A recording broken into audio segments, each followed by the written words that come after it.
everyone. Welcome to a very unique session of Pandesal Forum dito sa 87-year-old Kamuning Bakery Cafe. This is our humble commemoration in advance of the 150th birth anniversary of the great young hero and revolutionary Emilio Jacinto. Mayroon tayong mga very unique and special guests and speakers today. I will mention their names and briefly mention who they are, pero later on, when we invite them for opening statement, bawat isa sa kanila will give an opening statement. Doon ko more detailed ang introduction. We have, of course, with us si Mr. Red Constantino in the middle. He is the reason we have this gathering.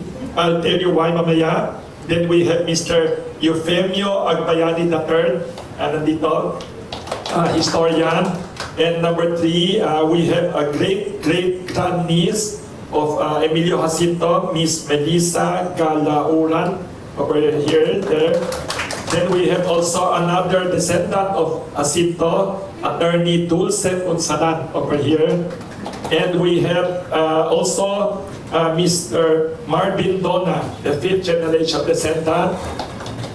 And then later on to offer poetry tribute sa hero natin, si Professor Abner Dormiendo, over there. Yeah. Thank you for being here. And of course, later on the way, stuck in traffic, kasi hindi naayos yung traffic ng Metro Manila, Professor Bim Ladera. Yes. So, now I will introduce the first speaker and he will give us an overview of antes si Emilio Jacinto. Si Mr. Renato Redentor Constantino, kapangalan pa niya yung sikat niyang lolo.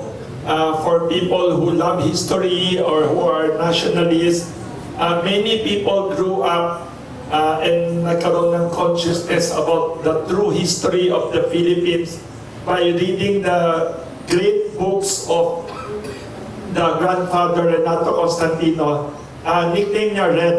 Si Red Constantino is a writer, managing director of the Constantino Foundation, advisor to the Climate Vulnerable Forum, and the V20 group of finance ministers.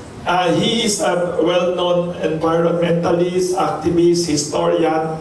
The reason we are here, just recently, yung Phil-Cuba Association had a commemoration of the birth anniversary of the great revolutionary Fidel Castro, and he was one of the unforgettable speakers.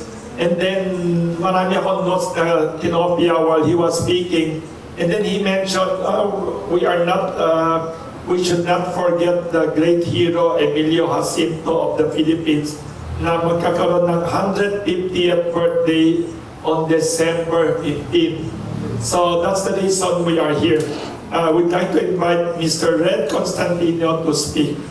Thank you very much to Mr. Red Constantino. Wilson, maraming salamat sa mga kasama kong panalin sa panel. It is an honor to be flanked by people who love history and love this country as much as anyone in the room. Tama yung sabi ni Wilson kanina. In fact, a little bit more nuance.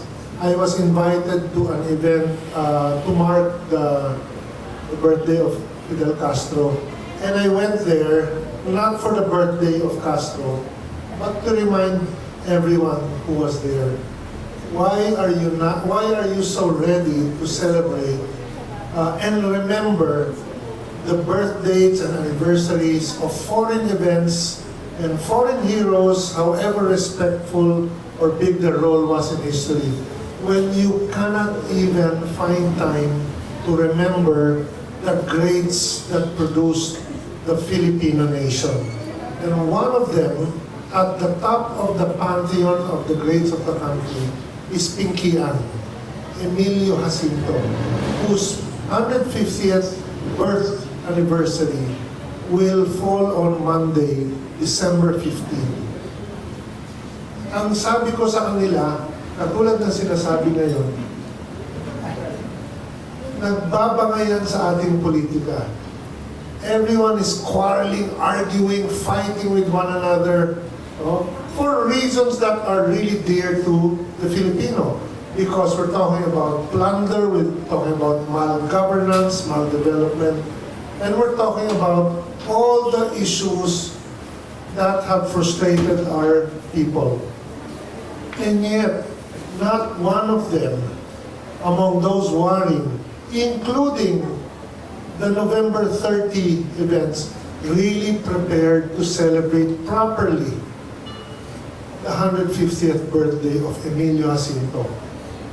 Unlike Kamuning Bakery, unlike my colleague here from NHCP, which remembers, unlike my colleagues here in the Academe, si Abner at saka si Vin, thankfully nakakaalala at nagpapasalamat mula sa isang makakalimuting bayan.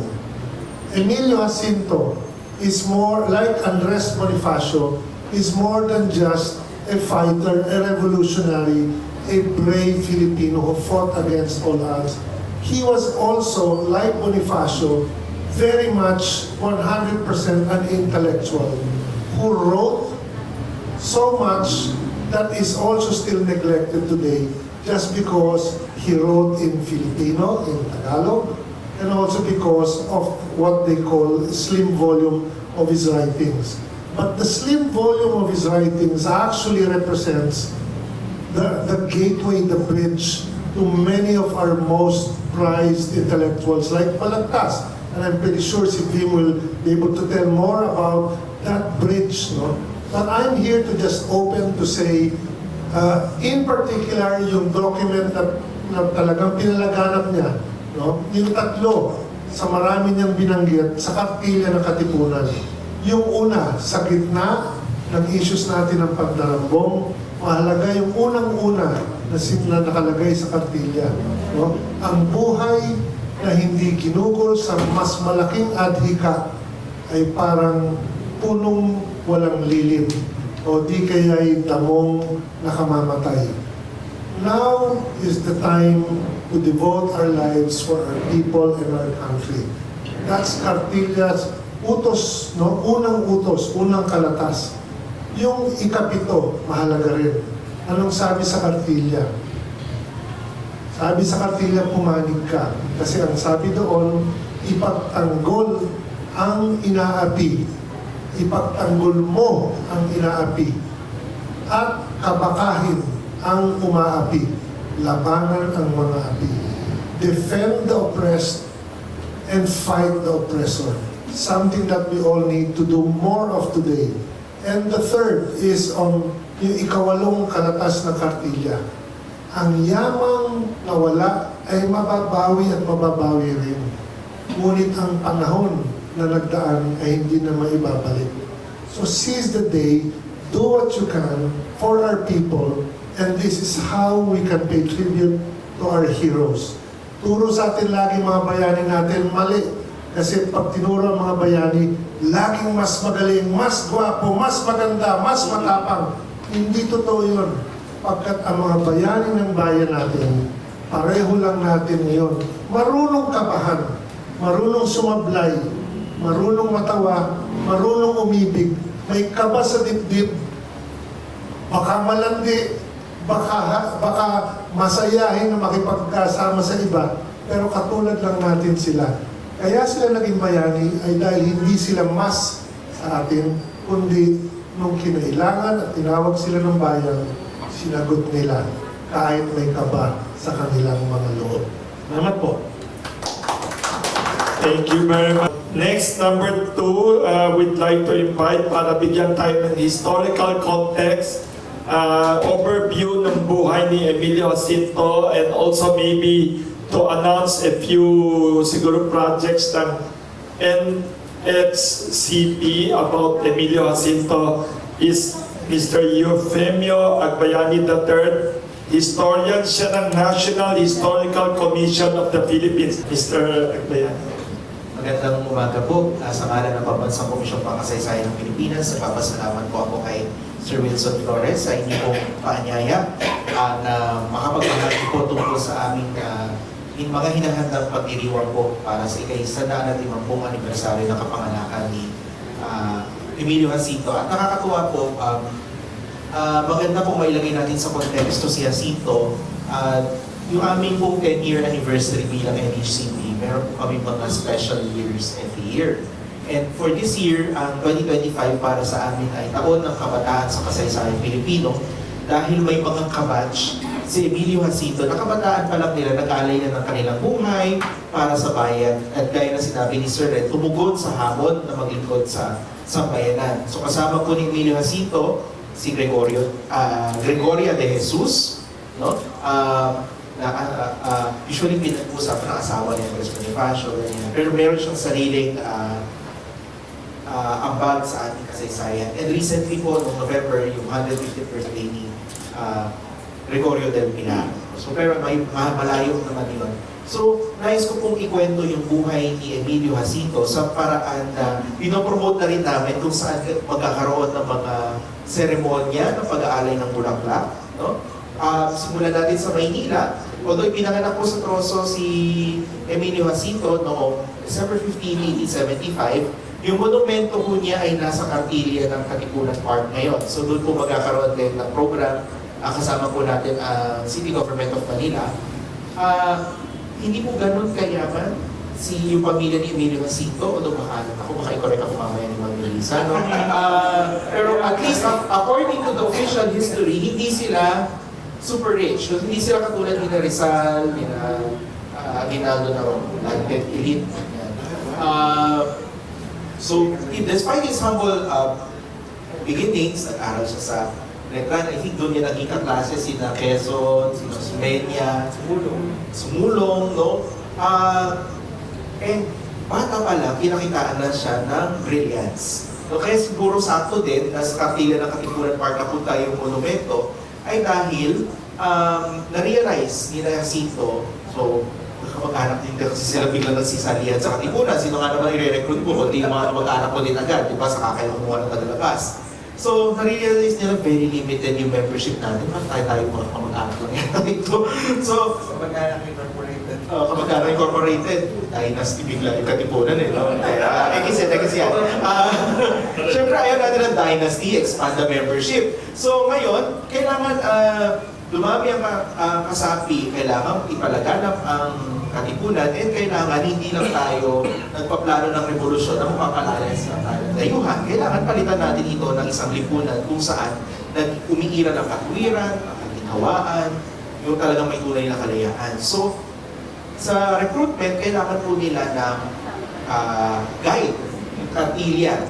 So, yung Cartilla actually is a compendium of documents na doon yung sa may nasa makianib, na pretext. Tapos yung mga aral ng Katipunan, ito yung parang dekalogo ni Jacinto. Pagdating sa dulo, mayroon ng membership oath. No? So, kaya sakto na nandun yung monumento kasi si Bonifacio was writing his own. Pero nakita nyo kay Jacinto, mas maganda yung kay Jacinto nung hindi na natin. So, yun po. So, sa Maynila po yan. Meron din po tayong gaganapin na wreath laying sa Laguna. Multiple sites sa Laguna, which reflect his story. So, isa sa mga pinakatampok na labanan ni Emilio Jacinto after niya mag-operate sa Bandang Palara ay yung Battle of Maipis. So, dito niya pinamana sa kanyang tapang. Unfortunately, after the battle, again, please correct me if I'm wrong, I just really have to my mind din po. By the way, kasama namin ang Provincial Government of Laguna and Magdalena LGU kasi site po ng Battle of Maipis. Nasugatan siya, kakapture siya ng mga Espanyol, pero dahil matalino talaga itong si Jacinto, nagawa niya ng paraan na hindi siya makulong or hindi nakalaya din siya eventually. So, nung nakita niya, nabalitaan niya yung mga nangyayari sa Cavite, kung ano yung nangyayari kay Andres Bonifacio, kay Gregoria de Jesus, eventually he chose to lie low. And ito yung 1990s na discover na he decided to just sell meat sa Laguna. Pero nung nung parating na yung mga Amerikano, they were worried na baka ulihin siya ng mga Amerikano. So he had to be transferred to somewhere else kaso may sakit na siya. Kaya nabutan siya ng pagkamatay sa Santa Cruz, Laguna. And the place where he was first buried, the Santa Cruz Municipal Government is also planning to hold wreath-laying ceremony. Mula doon, very, very obscure kasi nasa Laguna. Pupuntahan niyo po yung site, ang dami pa sikot-sikot. Pero dahil sa paghanga ng taong bayan sa kanya, napag-desisyonan na ilipat siya sa Mausoleo de los Veteranos de la Revolucion. And eventually, sa tulong po ng Himlayan Filipino Incorporated, inilibing siya sa isang mas bonggang libingan sa Himlayang Pilipino. So ang main program po namin sa Monday, with the help of the Quezon City government at iba pa po mga partners, ay gaganapin po sa libingan niya sa Himlayang Pilipino sa Banatadang Sorang, Quezon City. And marami po kaming mga na-invite po na mga participate. As far as we know, mga nag-confirm po ay ang chairperson po ng National Youth Commission, Joseph Francisco Ortega. We have also invited, and most likely po darating din po si Senator Lauren Legarda, kung darating din po si Mayor Joy Belmonte, and of course, yung ating mga kaanak po din na Sinta, I think ang naka-assign po sa amin ay si Miss Melissa Galaguran. So, sabi ko po naka-assign dahil simultaneous po itong magaganap sa iba-ibang lugar. And hopefully po, yung mga may monumento pa po ni Jacinto sa Visayas, sa Mindanao, ay huwag na po kayo magpaalam sa NHCP, gawin nyo na lang po. Kasi sayang na magiging limited sa Southern Luzon yung pagbulita kay Emilio Jacinto. Samantalang ang kanyang mga aral, ang kanyang halimbawa ay pambuong bansa. No? So, doon ko na muna po puputulin ito, pero sana po initayahan ulit natin ang ating mga kababayan na makiisa sa pagbulita kay Emilio Jacinto. Sorry, kailangan ko lang din pala, nalimutan ko na po alam banggitin, magkakaroon din po ng pagbulita sa Pinaglamanan Memorial Shrine sa San Juan City. Malapit po kung saan naganap yung unang labanan ng himagsikang Pilipino. Kasama naman po natin dito ang San Juan City Government. So again, sa iba-ibang sites po na may kaugnayan sa buhay ni Emilio Jacinto at magkakaroon ng pagbulita, may nangyayari natin ating mga kababayan na makiisa nasaan ba sila sa mundo. Kung may monumento po ni Emilio Jacinto dyan, please join us in remembering him, offering wreaths, doing your own program, because Emilio Jacinto really deserves to be remembered. Maraming salamat po. Thank you very much, Mr. Eufemio Agbayani III. Great grandniece ni Emilio Jacinto, Miss Melissa Galauran. Siya din nagre-represent ng family sa Monday commemorations. Ano siya, computer engineer siya by background. Genealogy enthusiast siya. So, alam niya paano naging kamag-anak niya yung magaling magiting na bayani. And then, may fascinating story sa bakit naging Galauran ng apelido ng Jacinto kasi daw sa historical events. Let us invite Miss Melissa Galauran. Welcome. Magandang umaga po. Unang-unang po sa lahat, nagpapasalamat kami kay Sir Wilson Lee Flores at sa mga nandito, lalo na kay Sir Vim, na isa sa mga nagsulat ng patungkol kay Emilio Jacinto. So, ano po, ang masasabi ko lang, nagbigyan ko ng agad ng controversy, no?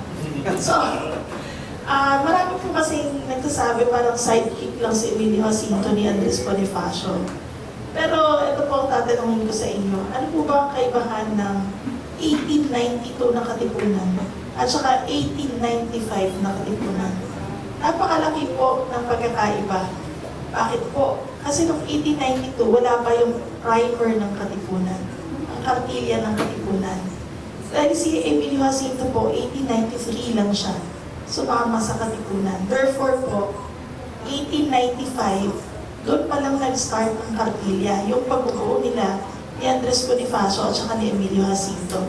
Ito po napakalaking usapin ito sa kasaysayan ng ating bayan. At ang masasabi ko dun sa primer, sa kartilya ng Katipunan, nauna po tayo sa women's suffrage. Bakit? Kasi po dun sa kartilya, nandoon ang paggalang sa kababaihan. Nandun po ang pagkapantay-pantay ng tao at ang lubos na pagdadamayan. So hindi lang po siya pagdadamayan, kundi lubos na pagdadamayan. Yan po ang iniwan sa ating legacy ni Emilio Jacinto na dapat hanggang ngayon ay atin pong sinusunod, na hindi tayo dapat nasisilang. Kasi nga po, di ba, di masilaw siya. Yan lang po. Maraming pong salamat. Thank you. Di masilaw. Problema, maraming politiko daw na hindi nasisilawan, na nabubulag na. So, thank you, Miss Melissa Galauran. Susunod na imbitahin natin for opening statement.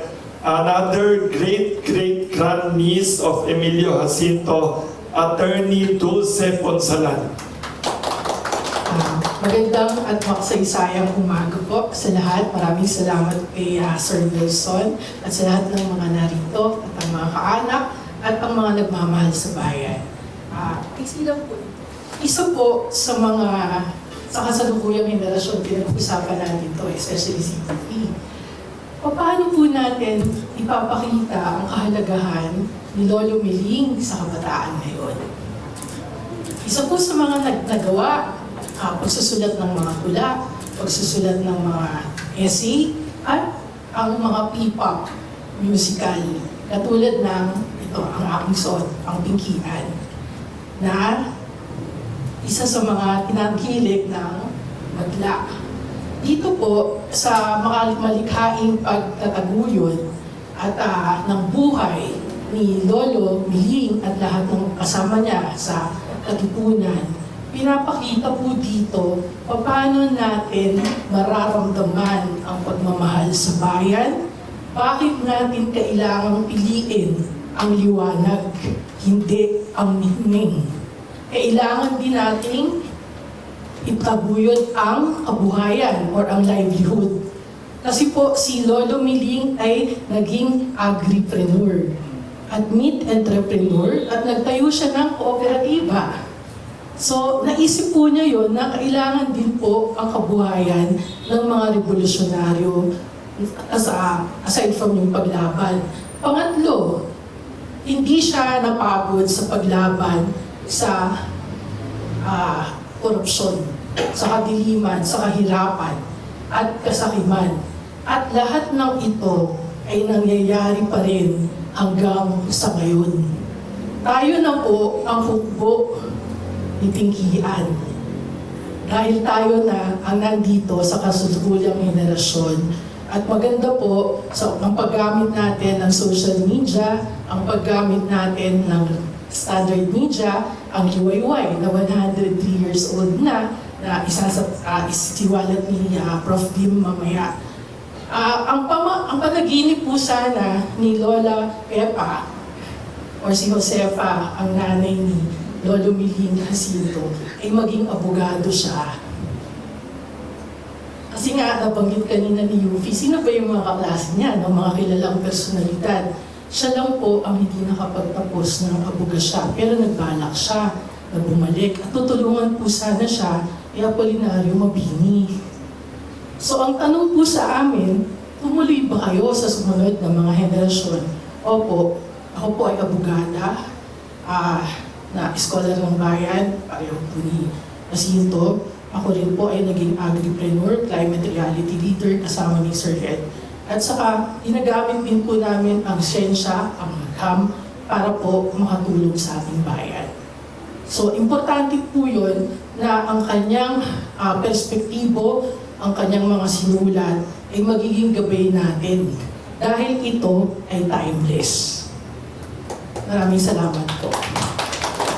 Susunod magsalita, isang 5th generation descendant of Emilio Jacinto, Mr. Marvin Dona. Isang mapagpalang umaga po sa inyong lahat.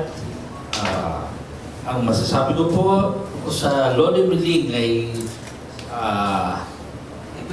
kanyang kartilya, no? Yung very timely, ito ang sinusulong namin sa ngayon na ipakalat sa mga kabataan. Dahil dito,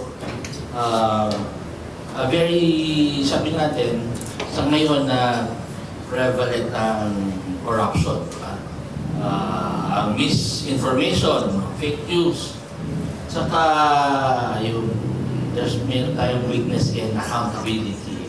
So, importante dito kung mabasa ng mga kabataan itong kartilya ng Katipunan ni Jacinto, ay talagang at least sa batang edad nila ay matutunan agad nila, di ba? Ang character, no? Ito ang aming gustong ipakalat, okay, Bartolome Ring Jacinto. Salamat po. Thank you, Mr. Marvin Dona. Ngayon, susunod na very interesting part of this commemoration.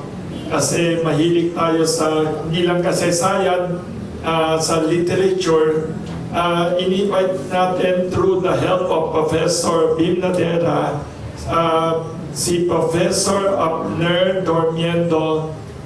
He will say a few words and recite a poem as tribute to Emilio Jacinto. Si Professor Abner Dormiendo ay Professor of Creative Writing, Literature and Arts at Ateneo de Manila University, where he used to be part of the Heights Literary Journal. Nung college, kasama din ako doon. Tapos, chairman din siya ng Linangan sa Imahen, Retorika at Anyo or Lira. Welcome natin si Professor Abner Dormiendo. Hello po, magandang umaga sa lahat. Maraming salamat po sa pag-imbita sa amin. 10 ng Linangan sa Imahen, Retorika at Anyo or Lira, kung saan member din po si Professor Bim Nadera na magsasalita mamaya. At bago ko basahin yung tulang inihanda, gusto ko lang magbigay ng kaunting siguro pananalita tungkol kung bakit ako nandito. So yung Linangan sa Imahen, Retorika at Anyo or Lira ay isa sa mga organisasyon ng manunulat sa Pilipinas na mga makata na nagsusulat sa Filipino. Napindot ko yung ano. Sa katunayan, no, yung Lira ang isa sa pinakamatagal na sigurong organisasyon ng mga makata na nagsusulat sa Filipino. Ito ay tinatag ni pambansang alagad ng sining para sa panitikan, Virgilio Almario, noong 1985. December 15, actually sakto sa kapanganakan ni Emilio Jacinto. At hindi lang doon yung dahilan, no, kung bakit namin ginawang patron si Emilio Jacinto, patron ng ng Lira. Kung hindi dahil sa ganang amin, no, sa organisasyon at sa pananaw rin ng aming tagapagtaguyod na si National Artist Virgilio Almario, si Emilio Jacinto din ay isang makata, no? Meron siyang matalinghagang paraan upang isulat ang kanyang mga kaisipan, ang kanyang mga nadarama, at naging mapanghamig itong mga yung mga pagsulat niya dahil sa paggamit niya ng mga matalinghagang mga salita. Kaya naman ngayong taon, kasabay ng 150th anniversary ng kapanganakan ni Jacinto, ay pinagdiriwang din ng Lira ang 40th anniversary, no, Ruby anniversary ng Lira. At may mga sabay namin pinagdiriwang hindi lang anibersaryo namin, kung hindi pati ang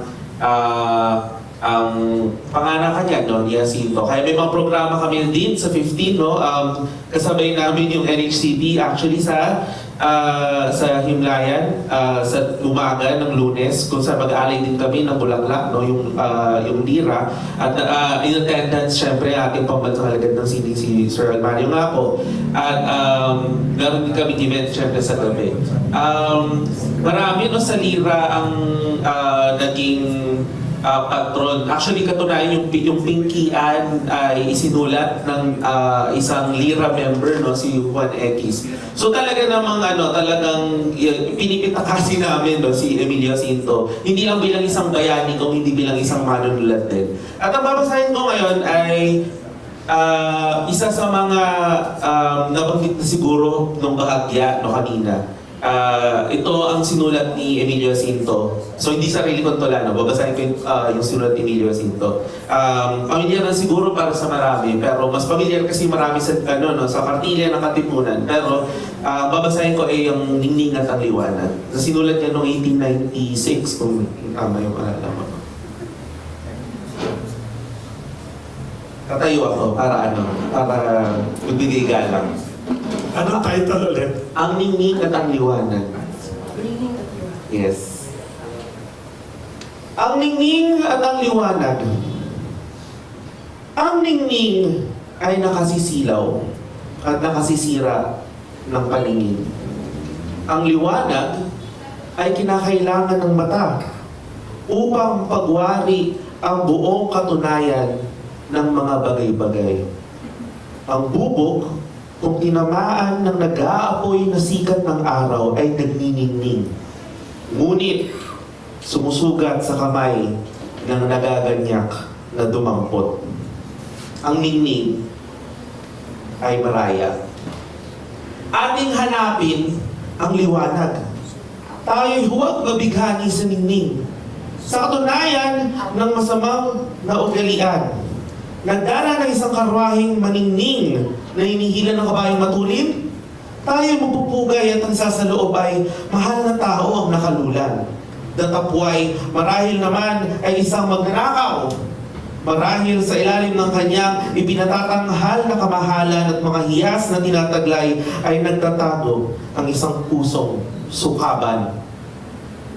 Nagdaraan ng isang maralita na nagkakanghihirap sa pinapasan. Tayo mapapangiti at isa sa loob. Saan kaya ninakaw?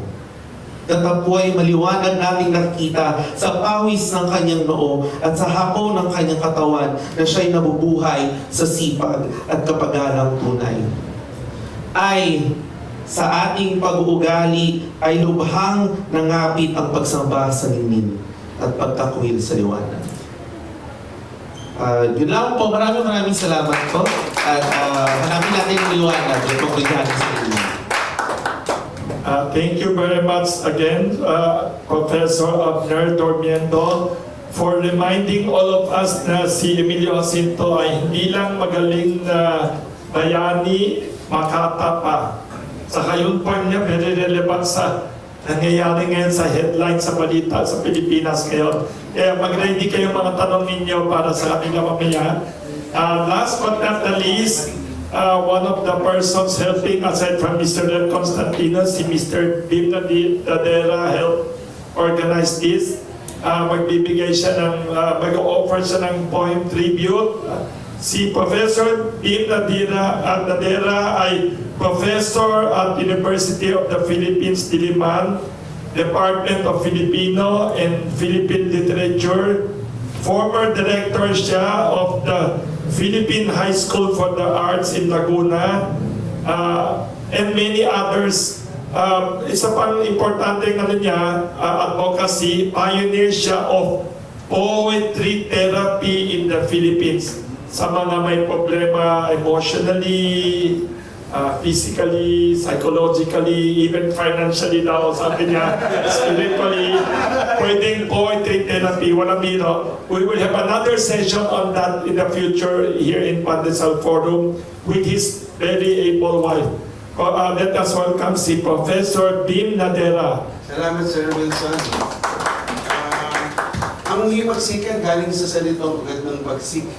Ang pagsik ay napagtagumpayan dahil sa pagsik ng kapangyarihan ng pluma ng ating mga alagad ng sining. At ang alagad dito, ang himagsikan ay napagtagumpayan dahil sa mga kabataan na kaya sinabi ni Sir Red kanina.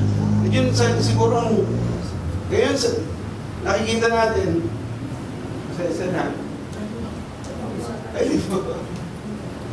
sa himagsikan niya, nakikita natin sa radyo.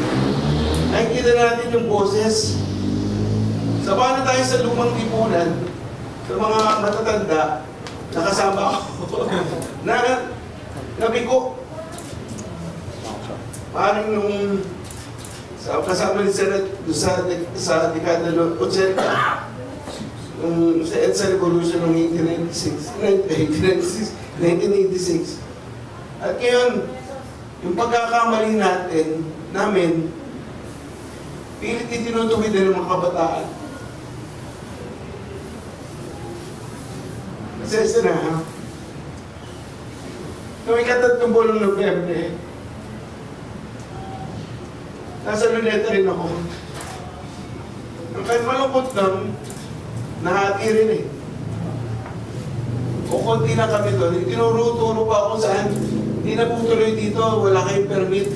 Punta kayo sa Liwasang Bonifacio. Papunta na ako hanggang tinawagan ako ni Candela Cruz na isang filmmaker. Gumagawa rin ng pelikula tungkol kay Emilio Cinto, kasama yung mga media. Okay? Gusto ko lang po sabihin na ang tinig na darating sa mga kabataan, ihintay pa ba natin ng 2028? Magulat na lang tayo kung siguro sa susunod na linggo, susunod na buwan, susunod na taon, no? Hindi na makapagpigil ang kabataan sa pagdiriwang lalo na ng Revolusyon EDSA sa Pebrero. Baka doon na sila magpakitang gilas. At siguro, kung sabi nga kanina, sinusunod lamang natin ang kartili ng katipunan, hindi nagka-letse-letse ang lipunan natin. At yun po ang aking ibabahagi na lang ngayon. Ang kartilya, mga aral ng katipunan ng mga anak ng bayan ni General Emilio Jacinto.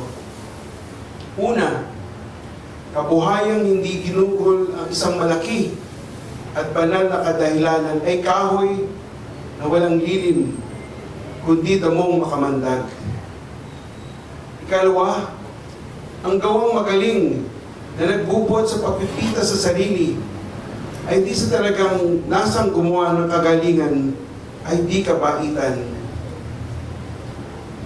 Tatlo, ang tunay na kabanalan ay ang pagkakawang gawa, pag-ibig sa kapwa, at ang isukat sa bawat kilos, gawa't pangungusap sa talagang katuwiran. Kaapat, maitiman o maputi ang kulay ng balat, lahat ng tao ay magkakapantay. Mangyayaring ang isa'y higtan sa tulong, sa yaman, sa ganda, ngunit di mahigtan sa pagkatao. Kalima, ang may mataas na kalooban, inuuna ang puri kaysa pagpipita sa sarili. Ang may hamak na kalooban, inuuna ang pagpipita sa sarili kaysa puri. Kaanim, sa taong mahiya, salita'y panunumpa. Kapito, huwag mong sayangin ang panahon. Ang yamang nawalay mangyayaring magbalik. Ngunit ang panahong nagdaan ay di na muli pang magdadaan. Ikawalo, ipagtanggol mo ang inaapi at kabakahin ang umaapi. Kasyam, ang taong matatalino'y ang may pag-ingat sa bawat sasabihin at matutong ipaglihim ang dapat ipaglihim. Kasampo, ang daang matinik ng kabuhayan, lalaki ay siyang patnugod ng asawa't mga anak. Kung ang umaakay ay tungo sa sama, ang patutunguhan ay inaakay ng kasamaan. Ang babae ay huwag mong tignan na isang bagay na libangan lamang, kundi isang katuwang at kaharamay sa kahirapan nitong kabuhayan. Gamitin mo ng buong pagpipitagan ang kanyang kahinaan at alalahanin ang inang pinagbuhan at nag-iwi ng iyong kasangkulan. Ang di mo ibig sa asawa mo, anak at kapatid, ay huwag mong gagawin sa anak, asawa at kapatid ng iba.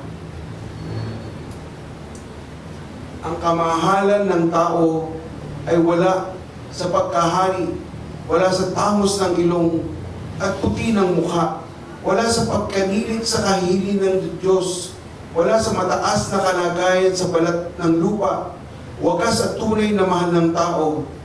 Kahit laking gubat at walang nababatid kundi sariling wika, yung may magandang asal, may mag-isang pangusap, may dangal at puri, yaong di mapakapi at di nakikiapi, yaong marunong magdamdam at marunong lumingap sa bayang tinubuan. At panghuli, paglaganap ng araw na ito at maningning na sumikat ang araw ng mahal na kalayaan dito sa kaaba-abang sangkapuluan at sa bugan ng matamis ng liwanag, ang nagkaisang magkakapatid ng ligayang walang katapusan, ang mga ginugol na buhay, pagod at mga tiniis na kahirapan, labis ng matumbasan. Dagda, Emilio Jacinto. Ito po ang kanyang pirma. Hindi ako nahuli, hindi ko makita sa bawal. Maraming salamat kay Professor Bim Nadera. Binasa niya yung kartilya na sinulat ni Emilio Jacinto. Na coincidence, bago mo binasa, diniscuss ni Professor ni Mr. Red Constantino kanina and the other speakers. So thank you for that lahat ng opening statement. Open ang floor ngayon for questions from our media friends. Kahit anong tanong, yes? Kay Sir Red po at kay Sir Yufemi. This is a general question po. Gaano po ba kahalaga yung papel ng kasaysayan in shaping our future, especially po sa nangyayari sa Pilipinas po natin, sa Pilipinas po ngayon? Magandang balikan natin yung ating kasaysayan dahil dito natin nakikita kung paano tayo kikilos sa hinaharap. Siyempre, hindi yan 1:1 na kung ano yung nangyari before, mangyayari ngayon. Pero marami sa mga bagay na naharap natin sa kasalukuyan, yung issue ng sakuna, yung issue ng kahirapan, katiwalian, mga bagay na naranasan na rin ng mga nauna sa atin, mga bagay na mayroong ugat sa ating nakaraan. At hindi natin mahanap ang solusyon doon sa ating mga problemang ito na patuloy na nagpapaulit-ulit o patuloy na umiiral kung hindi natin babalikan yung ating kasaysayan. At pagbabalikan natin yung ating kasaysayan, mahalaga na hindi lamang ito ano yung feelings natin, ano yung pagkaunawa natin kung ano ang kasaysayan, dapat nakabatay sa ebidensya. Kasi kung hindi natin titignan kung ano talaga ang ebidensya mula sa nakaraan, hindi natin ito gagamitin, hindi natin ito gagamitan ng kritikal na pananaw, baka ang maging function ng kasaysayan ay hindi yung makatulong, kundi baka makapagpalabo.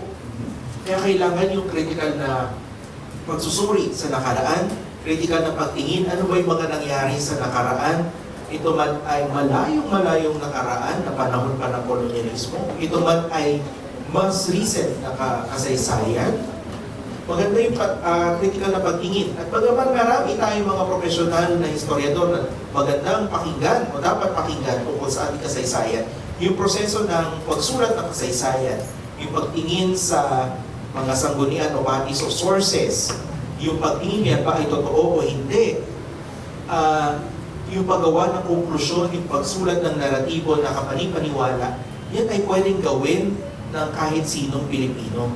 Basta umaayon doon sa proseso at talagang kritikal ang pag-unawa, kritikal ang pagtingin, kayang gawin ng bawat Pilipino. At palagay ko, ito ang kailangan din ng ating mga kababayan sa kasalukuyan. At unawa natin, hindi lahat may time magbasa ng libro. Ito nga, manipis na ito eh. Hindi lahat mayroong panahon na isingit yung pag-aaral ng kasaysayan sa kanilang pang-araw-araw na grind. Pero kailangan pa rin natin itong gawin sapagkat kung hindi tayo magagabayan ng kasaysayan, hindi natin malalaman ang dami palang aral na nandito. And buti ka mo kung umabot yung aral. Minsan kasi yung aral umabot na, hindi naman sinusunod. Good luck. Pero kailangan pa rin natin magpursige dahil kung sa pananaw man natin nabigo yung mga naunang henerasyon, kailangan tayo, gusto ko sana i-claim kaming mga kabataan. Kaso labas na ako 30. Yung mga susunod, yung mga kabataan naman, pag nabalikan natin itong mga aral na ito, at talagang susuriin natin yung ating lipunan sa kasalukuyan, susuriin natin kung ano yung ating pinagmulan, makakatulong na hopefully magiging mas maganda yung ating kinabukasan. Maraming salamat. Ang kurang mas mahalaga, ipagtangi din natin. May kabataan sa edad, may kabataan sa diwa. Hanggang nabubuhay ka, no? At tulad ni Jacinto, no? Namatay man siya ng 23. Ang isa sa pinaka-paalala, mabigat na paalala na, hanggang nabubuhay ka, sana manatili kang kabataan. Mananatili kang bata kung sa panahon na sa buhay mo, kung hindi ka nakakalimot umibig at hindi ka nakakalimot na magalit. No? So, anger and the capacity to love will keep you young. Anger against injustice and love because of people, especially our long-suffering working families, no, who deserve better. So if you are involved in causes bigger than what you're fighting for, that will keep you young. Mananatili kang bahagi ng kabataan. Kahit na lolo o lola ka na. Yan ang turo ng marami sa ating mga matatanda. So, edad, biology, kabataan, hindi masyado mahalaga. Kasi maraming kabataan na hindi na kabataan sapagkat kinalimutan na kung paano umibig at paano magalit sa katiwalian. Ngayon, bakit mahalaga ang kasaysayan? Lahat ng sinabi ni UP, 100% agree ako doon. Dadagdagan ko lang, no? Sa bata na bahagyan nagpasok ng daliri sa ventilador, hindi na niya ulitin yun eh. Basta maalala niya. Nakalimutan niya, masasaktan siya ulit. Ang bayan ganun din. At ang bayan natin makakalimutin. Kaya feeling natin, lalo na ng mga nag-aaral sa kasaysayan, paulit-ulit ang pag-uulit sa mga kamalian. Sa pagtitiwala, sa mga akala nating kaibigan, yung pala ay nagpipita lamang sa sarili, no? At sa hindi pagpapansin dun sa mga may pagnanasa at pagkagustuhan na makapagsilbi ng tunay, na maaaring walang ningning pero may dalang liwanag. Okay? Ang kasaysayan nagtuturo sa atin na yung mga nasisilaw sa ningning, binubulsa nila bubog, inuuwi nila yung makakasakit sa kanila. Kaya kasaysayan din magsasabi, hanapin mo ang liwanag. At pag hinahanap mo ang liwanag, hindi ka matatakot sa dilim. Pagkat kahit ang kadiliman, kaibigan din natin. No? Maraming pagkakataon sa kasaysayan. Tuwing nakikita natin halimbawa sa mga hearing sa Batasang Pambansa, no? Quadcom, nakikita mo, House of Representatives, 1907, yung seal, di ba?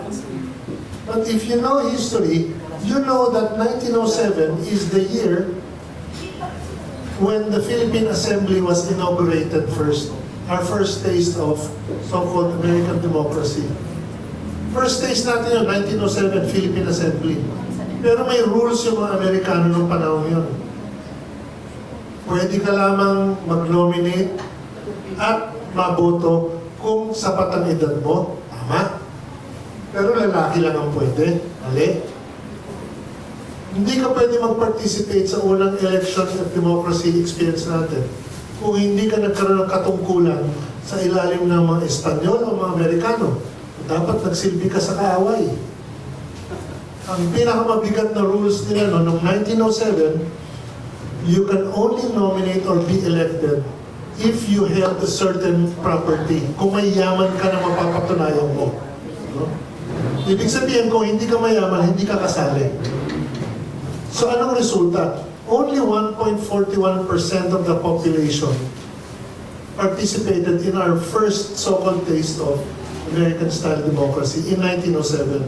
Look at all the last names of the families in 1907. You can trace, many of them are still in Congress now. Kasi kung elite lang ang pwedeng sumama sa halalan, sinong boboto ng elite? Eh di elite din. Kung hindi natin naalala ang nakaraan, paulit-ulit ang ating mga pagkakamali. And that message is not to the general public only. My message in particular is to the left. Because I don't know of any left organization, the largest in whatever shape, that has prepared to celebrate Monday, the 150th birthday of one of the most important figures in the Philippine Revolution. And yet they will remember Chao En-lai, Camilo Cienfuegos, Fidel Castro, Bongo Yangyap, Ho Chi Minh, Che Guevara. Hindi si Emilio Jacinto. Yun ang tragedy. Pero hindi tragedy yan sa Kamuning Bakery. Naaalala natin. Sir, bilang panguling tanong na lang po, last two questions. Sa gitna po ng lumalalang, anyone from the panel can answer po. Sa gitna po ng lumalalang issue po ng katiwalian dito po sa ating bansa, ano po kayo aral o maituturo ni Emilio Jacinto sa taong bayan? Ano yung inspirasyon na maaaring makuha natin sa buhay ni Emilio Jacinto? At kung buhay pa kaya ngayon si Emilio Jacinto po, ano po kaya ang magiging payo niya sa ating mga lingkod bayan? Actually, yung una sa Katiwalian. Una. Ay, dito pa lang, kumbaga, ang Katiwalian ng Katipunan, buhay. Oo, teka. Teka lang.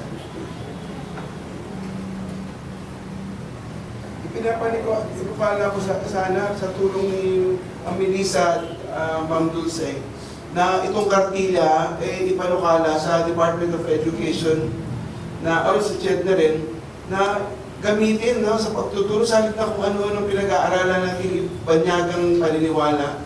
So, ipapasok ito sa curriculum ng mga bata. So, ito, ang kabuhayang hindi kinukol sa isang malaki at banal na kahindahilanan ay kahoy na walang lilim, kundi man damong makamanda.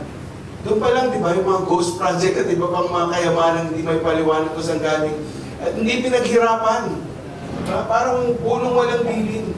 At yung mga taksil o traidor, umatampalasan sa lipunan na sila mismong dapat sana ay nagtatanggol sa atin.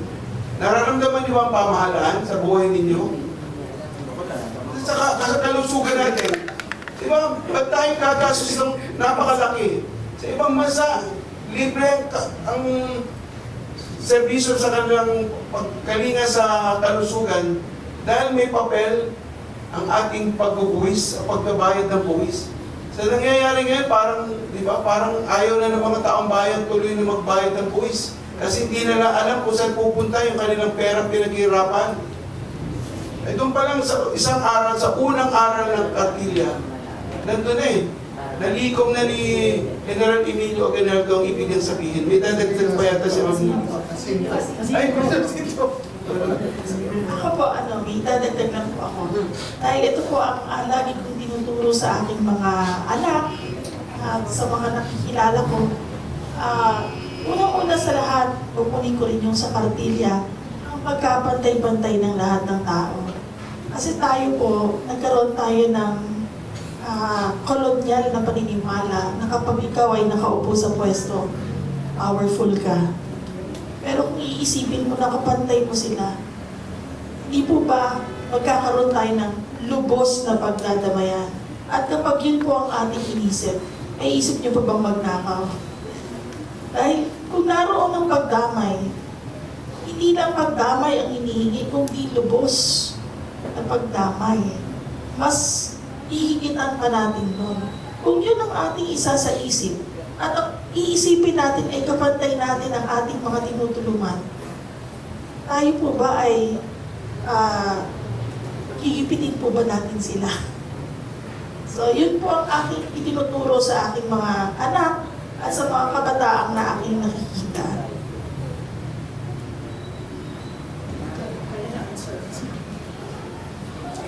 isang paraan din para mabigay sa kabataan ang pagsasadula na ginagawa namin mga kaanak, mga inapo. Simula, hindi lang kay Pinkian, ng mga inapo ng Katipunan, kundi pati kay Rizal at kay Gabriela Silang. Magkakasama po kami nagtatanghal ang Historia Viviente Manila, isang beses, isang buwan sa Fort Santiago. At saka sa iba-ibang mga lugar na pinaka-importante kung saan nangyari, pareho na nabanggit ni Yufi kanina. Kasi iba po, and then sa susunod na taon, pwede lang sabihin ko na, sa susunod na taon, sa 2026, ay magkakaroon na po ng sariling pelikula. Si Emilio Jacinto. Ang pamagat po ay Di Masilaw, may dala pong libro, mga aklat tungkol sa kanya. Ito po yung Untold Stories. Kung paano po kami lumaki, ako po ay, nabanggit ko kanina, no, isa po ako dun sa mga kabataan na nasa EDSA. Ako po ay 17 anyos noon. So lahat po kami namulat. Pati po yung survival skills, tinuruan po kami. Kaya po nagamit ko yun, dahil lahing mandirigma kami, nagamit ko po yun sa pagtulong sa mga nasalanta ng Yolanda at yung nangyaring gera sa Marawi. So, importante po ito, no, yung panglipunang kamalayan, napaka-importante nun, at saka yung pangangalaga sa kalikasan. Hindi po nababanggit ito masyado. Actually, nangyayari po yung mga kalamidad habang nangyayari din ng revolusyon. So, importante yun na alam natin kung paano natin haharapin ito. At nung kinalakihan po namin ni Melissa, ang aming pong bonding time tuwing weekend ay hindi po mall. Ang pinupuntahan po namin ay mga historical sites. May dala po akong notebook, gumagawa ako ng tula, dinodrawing ko po, at doon sa likod ng Rizal Monument, kasi si Pascual Poblete ay lolo rin namin. Siya po yung nagtagalog ng Monument Angeles. Yun po, inuturo po sa amin yun. So lumaki po kami, nakilala namin sila, kahit hindi na sila naabutan. So yung kabataan, kung kami po yung kabataan noon, ito, sabi nga, you will always be young at heart. It is not about age. You can be 90 years old, you can be 99 years old like my father who passed away, but he was also a young soldier of World War II. Doon po sa nabanggit ni Yufi, yung Kaido sculpture po, yung magkambal doon na nagpapaputok ng kanyon, si Pantaleon saka si Jorge. Sila po yung naka-inspire sa tatay ko, si Colonel Victor Punsalan. Siya po yung nagpapaputok ng kanyon na kabataan, 23 anyos ng World War II. At saka si Dr. Fausto J. Galauran, medical, yung J po ay sa Sinto. Okay? Siya po ay medical doctor, pero siya rin po ay ama ng short story ng Liwayway, at siya din ang scriptwriter ng mga sikat na pelikula ng LVN at ng Sampaguita Pictures. Kami po yung nagtutuloy ngayon ng lahat ng simulan nila. Salamat po. Sagutin ko lang din muna yun. Mahirap mag-speculate kung ano yung gagawin ni Jacinto Mike kung nabubuhay siya ngayon. Ang tawag namin doon ay, nalimutan ko na yung tawag doon. Pero mas maganda yung babalikan talaga natin anong talaga yung nangyari. At para lang ma-expand, no, ang ganda ng kartila pero ang dami pang sinulat na iba ni Emilio Jacinto. At isa doon yung ang bayan at ang mga gobyerno o pinuno. At nakakatawa yung sinabi niya rito, lisanin nga natin sa pangumugaling dinadala ang dating paniniwala na ang mga pinuno ay Panginoon ng bayan at magaling ang lahat nilang pasya at gawa. Laging isa-isip at sabihin na ang kaginhawaan ng lahat ay siya nilang tungkol upang huwag nilang makalimutan. Bakit ko po ito binasa? From me pa talaga.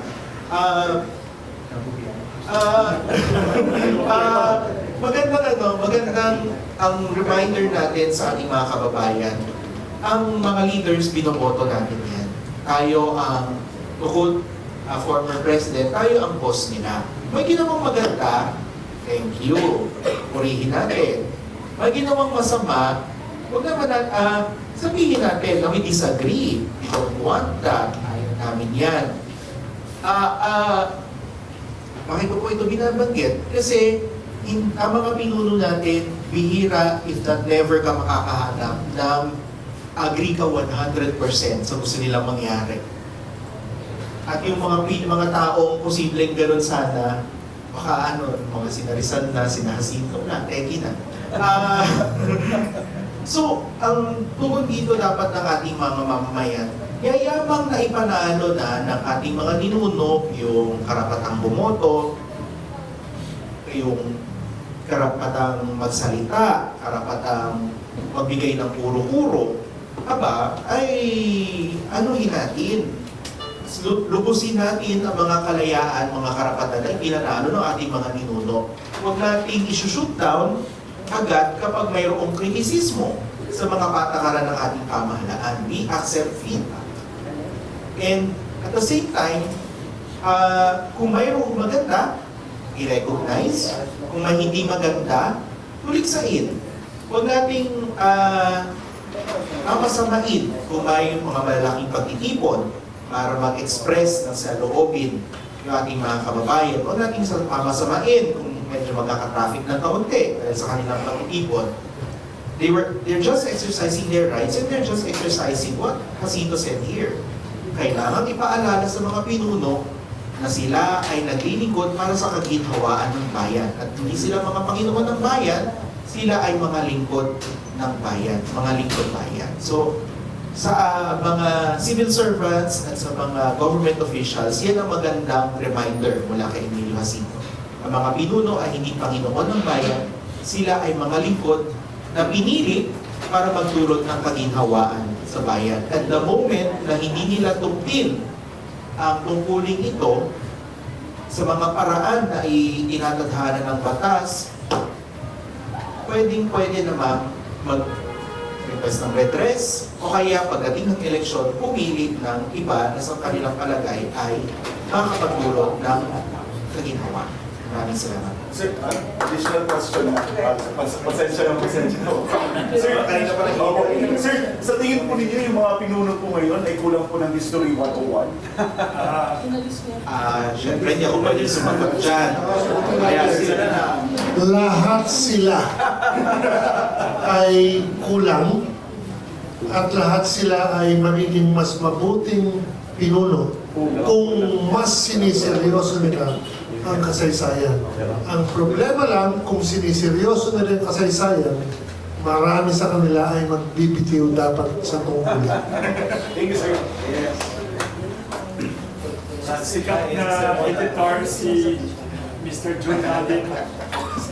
Next. Actually, matagal ko na pong gustong gumawa ng pelikula ng Lolo Miling. Sa katunayan po, nag-apply kami for NCCA grant sa Jacinto at ang Cartilla. Pero parang hindi na-aprobahan. Kaya po, humingi po kami ng tulong. At kung hindi niyo po alam, siguro po familiar kayo sa Isang Himala. Opo. Sila magpo-produce. Ako po ni Emilio Jacinto ang may-ari ng Creation Studios. Si Rial Florido. Si Rial Florido po, si Direk. CI po. Opo, siya po yung aming apo. Galing kay Seferino Seferino Galauran. Yan po. So, ako naman, wala pa po kaming artista. Naghahanap pa po kami ng budget. Pero are they going to produce? Kasi Creations is malaki na sila ngayon. They even manage stars like Charo Santos. They have PR agency also. Yes po. So, naghahanap pa po kami ng budget for that. At saka ng mga sponsors. So, yung kwento naman, ako po yung source ng kwento nila. So, bakit po ako? Ako po ay lumaki ako sa Caloocan. So, doon po kami, San Jose Navotas, sila Lolo Francisco. Lolo Francisco ay ang lolo ni Emilio Jacinto. So, doon lumaki sa San Jose de Navotas, doon ako lumaki sa Caloocan, doon ako nag-aral, nag-aisip, at buong pagkatao ko, kinikwento po ng mga lolo ko kung paano namatay si Emilio Jacinto. Dito ang bahay ni Emilio Jacinto. Dito tumakbo si Catalina de la Cruz kinorek ako eh. Hindi daw de Jesus de la Cruz daw. So, Catalina de la Cruz. Tapos, dito kami nagpalit ng apelido. So, kaanak namin yung isang ikot na Teodoro Plata. Tapos kamag-anak din namin yung mga lolo namin, yung mga street sa Caloocan. So, yung mga kwento na yon, hindi po nasulat sa history.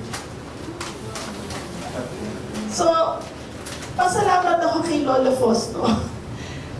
Dahil habang buhay pa, yung mga katipunero, in-interview niya ng in-interview. Kabilang doon, yung si General Cipriano Pacheco, na kabahagi ng aming angkan. So, doon po nagmumula yung kwento namin. At magugulat po kayo, dahil kung nakapanood po kayo ng Pikian, marami rin din po doon. Pero nagpapasalamat ako kay Juan Ekis dahil naglagay siya ng disclaimer, no? Haka-haka. Kasi nga naman wala po talaga naisulat na kwento tungkol kay Emilio Jacinto. Kaya naririto na po kami, kinikwento po namin kung bakit Dison siya dati, naging Jacinto. Mga ganun po. At saka yung pagpapalit namin, kaya po ako Galauran.